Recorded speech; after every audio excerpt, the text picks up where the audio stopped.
لگتا ایسے ہے، ان کو ظاہر ہے حکم ہی دینا ہے، بتانا ہی ہے، ظاہر ہے ان کو اعتماد میں بھی آپ نے لینا ہے، کیونکہ آپ نے ان کو بری طرح استعمال کیا ہے۔ ٹیشو پیپر کا پھر بھی اچھا استعمال ہو جاتا ہوگا، ہو سکتا ہے ٹیشو پیپر کا پازیٹیو استعمال ہوتا ہو، یہ لوگ ٹیشو پیپر سے بھی زیادہ بدتر استعمال ہوئے ہیں۔ ہو سکتا ہے اب ان کو اعتماد میں لیا جا رہا ہو کہ آپ شانت رہیں، کچھ مسئلہ نہیں ہے، ملک تباہ ہو رہا ہے، ہمارے کنٹرول میں چیزیں نہیں ہیں، ہم نے ماحول کو ٹھیک کرنا ہے، ملک نہیں بچتا، ریاست کا معاملہ ہے، بہرحال اب ہمیں کچھ کرنا ہوگا، تو اس لیے یہ رنگ اڑے ہوئے ہیں۔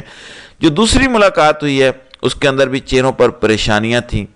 یہ تصویریں ہم نے تو نہیں لی، تصویریں تو خود حکومت نے جاری کروائی ہیں نا، یا ان لوگوں نے خود کروائی ہیں، تو چہرے اترے ہوئے ہیں۔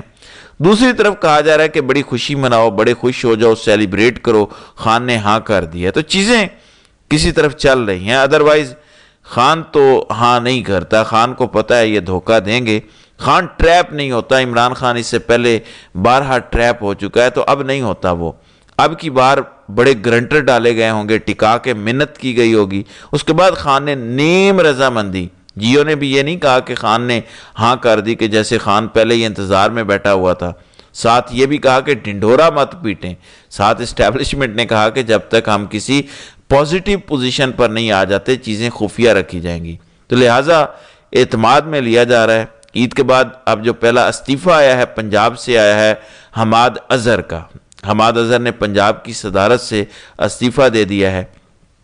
اس کا مطلب ہے کہ عالیہ حمزہ اب پہلے سے بھی زیادہ مضبوط ہوں گی، فل فلیج ان کے پاس طاقت آ جائے گی۔ حماد اظہر ظاہر ہے ان کے اوپر کیسز اور بہت سارے ایشوز ہیں، خان نے بھی کہا ہوا تھا کہ حماد اظہر گرفتاری نہ دے تو وہ کھل کر سامنے نہیں آ سکتے تھے، کھل کر کام نہیں کر سکتے تھے، اس سے پہلے بھی وہ 2 دفعہ استعفیٰ دے چکے ہیں، تو اب کی بار حماد اظہر کی جانب سے کہا گیا کہ اب میں استعفیٰ واپس نہیں لوں گا۔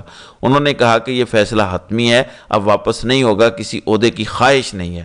پھر میں نے آپ کو بتایا تھا کہ سلمان اکرم راجہ، صاحبزادہ حامد رضا، علامہ راجہ ناصر عباس اور کچھ دیگر لوگ جو ہے وہ لکھ پاس گئے تھے دھرنے میں شرکت کرنے کے لیے، اور اس سے پہلے وہ دھرنے کے اندر شرکت کرتے، وہاں پر وہ سڑکیں کھود دی گئیں، بڑی بڑی خندقیں، نہریں لگا دی گئیں کہ یہ دھرنے میں پہنچنے نہ پائیں، لیکن اس کے باوجود وہ رکاوٹیں ٹوٹی ہیں، اور یہ ساری قیادت سردار اختر مینگل کے دھرنے میں پہنچنے میں کامیاب ہوئی ہے۔ اور وہاں پر صاحبزادہ حامد رضا نے خطاب بھی کیا، انہوں نے کہا کہ میں پنجاب کی طرف سے معافی مانگتا ہوں، جو آواز آج پنجاب آپ کے لیے بلند کر رہا ہے، یہ آواز ہمیں بہت پہلے بلند کرنی چاہیے تھی، کیونکہ اس سے پہلے یہ نیریٹو تھا کہ بلوچ غدار ہیں، اینٹی ریاست ہیں۔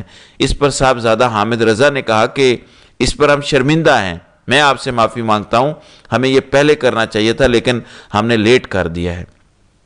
اس کے علاوہ علیمہ خان کا بھی بیان آیا، انہوں نے کہا کہ ہماری جیل اتھارٹی سے بات ہوئی تھی اور عید کی چھٹیوں کے دوران ہماری ان سے ملاقات نہیں ہونے دی گئی، اور انہوں نے اس کا شکوہ بھی کیا۔ اور پھر آج ایک لمبے عرصے کے بعد عمران خان کا اڈیالہ جیل سے پیغام بھی آیا ہے، اور وہ عمران خان کے ٹویٹر ہینڈل پر پوسٹ بھی ہوا ہے۔ ادروائز کافی دنوں سے عمران خان کا ٹویٹر ہینڈل خاموش تھا۔ انہوں نے کہا کہ میری طرف سے تمام اہل وطن کو گزشتہ عید مبارک، میرا اللہ کی ذات پر کامل ایمان ہے، ظلمت کا کوئی حربہ مجھے توڑ نہیں سکتا، اس ملک پر چھائے اندھیرے بہت جلد اختتام پذیر ہوں گے اور ہماری جد و جہد رنگ لائے گی۔ مجھے اللہ پر پورا یقین ہے کہ میں سرخرو ہو کر باہر آؤں گا اور آئندہ عید انشاءاللہ اپنی قوم کے ساتھ کروں گا۔ میں اپنی ذات کے لیے کچھ نہیں کر رہا، یہ جو کچھ کر رہا ہوں یہ اپنی قوم کی فلاح کے لیے کر رہا ہوں۔ اللہ کے سوا کسی کا خوف نہیں، میں نہ پہلے کسی کے سامنے جھکا ہوں اور نہ اب کسی صورت جھکوں گا۔ میں اپنے نظریے پر کوئی سمجھوتا نہیں کروں گا، اور میں اپنی جنگ، اپنی قوم کی جنگ آخری دم تک لڑوں گا۔ اردلی حکومت کی مکمل کوشش ہے کہ مجھے قید میں رکھا جائے، کیونکہ ان کو اپنے اقتدار کی فکر ہے، اور یہ جانتے ہیں کہ جس دن میں جیل سے باہر آ گیا ان کا جعلی اقتدار زمین بوس ہو جائے گا، اس لیے یہ مسلسل مجھے توڑنے کی کوشش میں مصروف ہیں۔ میری سیاسی ملاقاتیں بھی نہیں کروائی جاتی، کیونکہ ان کو یہ خوف ہے کہ سیاسی ملاقات میں ہم اپنا لاحق عمل دیں گے اور اس سے ان کی اپنی کرسیوں کو فکر لاحق ہوگی۔ میرے بچوں سے 7 ماہ میں صرف 2 بار بات کروائی گئی، اور اب دوبارہ کئی ہفتوں سے بات نہیں کروائی گئی۔ عید پر میری بچوں سے بات کروانی تھی مگر وہ بھی نہیں کروائی گئی۔ میری کتابیں تک روک لی گئی ہیں۔ میرے ذاتی معالج ڈاکٹر فیصل کو میرے ساتھ درخواست کے باوجود معائنے کی اجازت نہیں دی جا رہی۔ یہ سب بار بار عدالتی احکامات کی خلاف ورزی ہو رہی ہے، لیکن 26ویں آئینی ترمیم کے بعد عدالتوں پر بھی قبضہ ہو چکا ہے، ان کو کوئی پوچھنے والا نہیں۔ اب ایک چیز ناظرین کرام آپ نے نوٹ کی ہوگی، اس پورے پیغام کے اندر اسٹیبلشمنٹ کا ذکر نہیں ہے، یعنی اسٹیبلشمنٹ کو مسئلہ کیا ہے؟ وہ یہی کہتے ہیں نا کہ ہمارا ذکر نہ کرو، باقی جس پر مرضی تنقید کرنی ہے کرو، اردلی اردلی جو بھی کہنا ہے کہو۔ اور پی ٹی آئی کی قیادت اور پی ٹی آئی والے اب تھوڑے محتاط ہیں۔ میں بارہا کہہ چکا ہوں کہ خان کا ٹویٹر خاموش ہے اور ہلکی آنچ پر اب معاملات چل رہے ہیں۔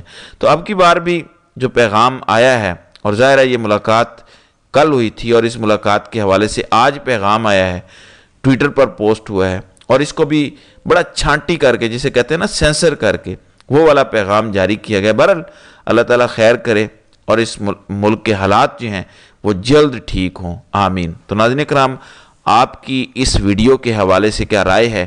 آپ اپنی رائے کا اظہار کامنٹ سیکشن میں ضرور کیجیے گا۔